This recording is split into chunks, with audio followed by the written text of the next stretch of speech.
Hello! Hello, good afternoon! Kumusta? Kumusta naton Christmas? Sana okay ang iyong celebration. Kompleto man or dili.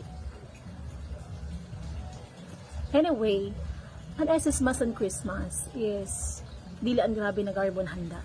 Di bale, simple lang.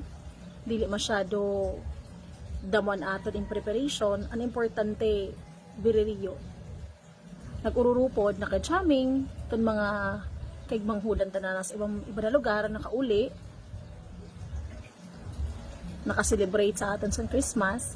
That's really the essence of Christmas.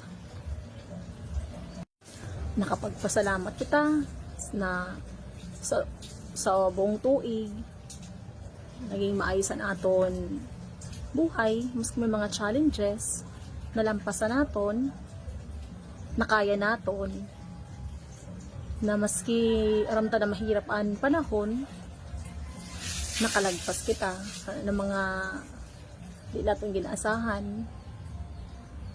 So amo talaga yun na despite of everything, damo pa rin mga bagay na dapat natin i-appreciate, dapat natin ipagpasalamat kay sa maski na naman na oras, dili gihapon kita pinabayaan.